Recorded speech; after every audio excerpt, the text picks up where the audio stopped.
The 2024 NBA season is officially under the wraps, and it's time to ask ourselves, did we just witness the worst NBA season of all time? Before I answer that question, let's present both sides of the arguments, both yes and no. We'll give an argument to why this was a great NBA season and why it was not. And since I want to end this video on a high note, let's start with the negative answer. The 2024 NBA season was one of the worst NBA seasons of all time. We had a relatively boring playoffs. The only series that was truly exciting was that Wolves vs Nuggets series. Some series had flashes of greatness, like the Mavs' journey to the finals was fun, aside for seeing Kawhi Leonard getting hurt. That first round Clippers match could have changed the whole story of the playoffs. But the Eastern Conference was the true culprit of the boring postseason. It had too many injuries to even be considered hyped about before it even started. Giannis Antetokounmpo was ruled out, Damian himself got hurt in that first round, Jared Allen missed most of the playoffs, Donovan Mitchell eventually got hurt right after the Cavs almost made that second round competitive, the Knicks were banged up, the Pacers eventually lost Tyrese Halliburton, the Celtics had an easy time going to the finals. Back in February, the All-Star game this season wasn't much of a game. It was nice that the All-Stars were able to raise money for charity, but the competition, or lack thereof, can ultimately be explained in these plays.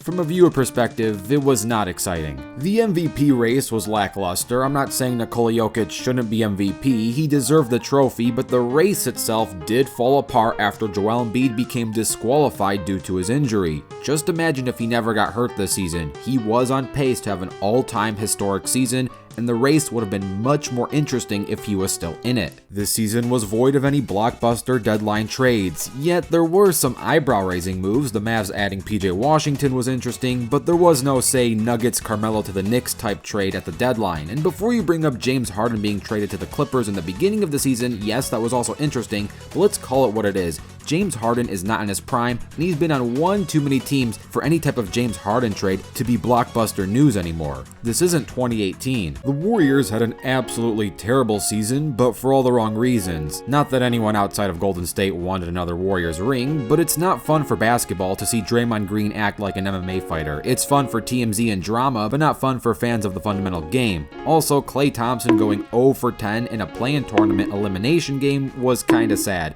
It hurts to watch an all-time great simply feel out of touch and past his prime. Going back to the Celtics' run to the title was not much of a run, more like a walk, a cakewalk at that. They beat an injured Heat team, an injured Cavaliers team, a Pacers team that had no business being that deep in the postseason, and Tyrese ended up getting hurt anyway. Then they faced a completely gassed, unequipped Mavericks team who overachieved and wasn't really finals built, nor finals ready. Just imagine hypothetically if the Celtics had to go up against a fully healthy Bucks team with Giannis and Dame, or if the Eastern Conference final had a fully healthy Knicks team instead of a banged up Pacers team. The finals itself was uncompetitive. The drama before the finals was more interesting than the actual on-court finals. Congrats to the Celtics, they did come and handle business. It's not their fault their competition was lackluster. The Mavericks were certainly outmatched, and defense was their biggest issue. You could argue that the Celtics even have a super team, which leaves Jason Tatum's legacy with an asterisk over his head. While JB said he's sharing his finals MVP with JT, on paper there is no co-finals MVP award. If you wanted to be hypercritical, you could still say that Jason has something to prove. At least Steph Curry had regular season MVPs to hide his lack of finals MVPs until he finally got one in 2022 for beating Tatum. But Jalen winning finals MVP is not what made this season bad. If anything, it's surprising, and surprises are good. What makes it bad is it's reinforcing the idea that the Celtics certainly had a cakewalk as they had the far superior team.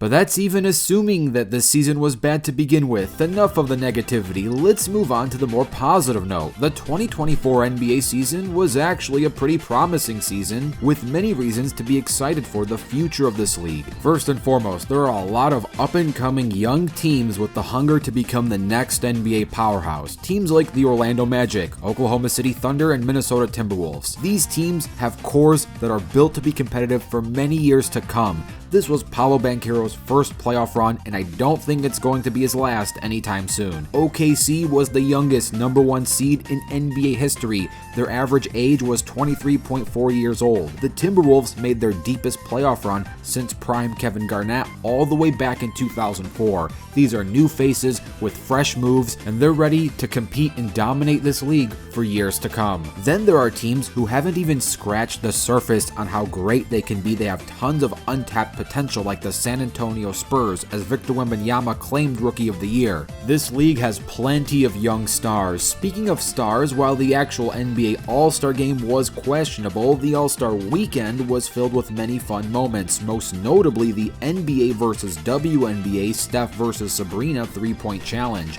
The league should most certainly build off this concept and expand what they already established during the first contest. This was the first season with the in-season tournament, which to many surprise actually turned out well. It was confusing beforehand when it was initially announced. They did a bad job explaining the rules, but when it actually rolled out in real time, the regular season felt much more than just another day in the world of basketball. There was an actual sense of competition. And many years down the road, this season will be looked at and remembered as the start of the in-season tournament era, with the Lakers as the first in-season tournament champions. Speaking of the Lakers, we gotta talk about LeBron James.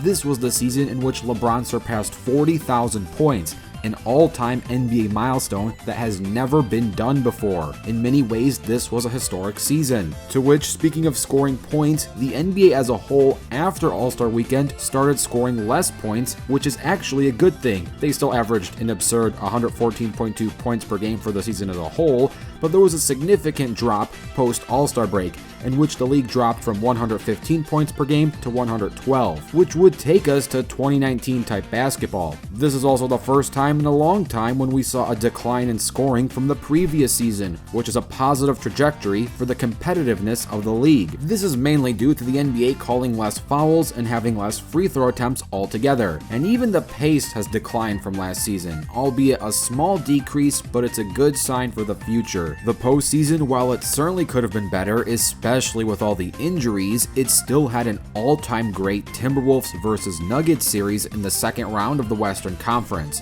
Saying that series would go to 7 is one thing, but the way in which it went to 7 is a whole nother story, with Minnesota winning the first 2, the Nuggets bouncing back winning the next 2, and then the Timberwolves finding a way to cap it off in 7. The Mavericks' run to the finals also deserves recognition. They won 50 games this year after missing the playoffs last year. They defeated a #1 seeded Oklahoma City Thunder team and the far bigger Timberwolves team. And last but not least, the 2024 NBA Finals. While it could have been more competitive, there's no denying that, it still was a historic series. Boston is a city of champs once again on June 17th, which is the last time they also won a ring, June 17th, 2008. 617 is also the Boston area code. The Celtics broke the tie they had with the Lakers and are now once again the team with the most NBA titles, which should be major motivation for the Lakers to tie things up in the future. If this season resembles anything, it's motivation for the future of this league as a whole, which is in good hands of young stars who are ready to show that they have what it takes to bring this league to the next level. So you let me know in the comments below, was this 2024 season terrible or was it great? Or maybe the season was great but the postseason was bad? Let me know in the comments below. I'd love to hear your thoughts and reflections on this season. Don't forget to dunk on that like button and subscribe with notifications turned on. I'm Rebound Rewind, and I'll fast forward to you later.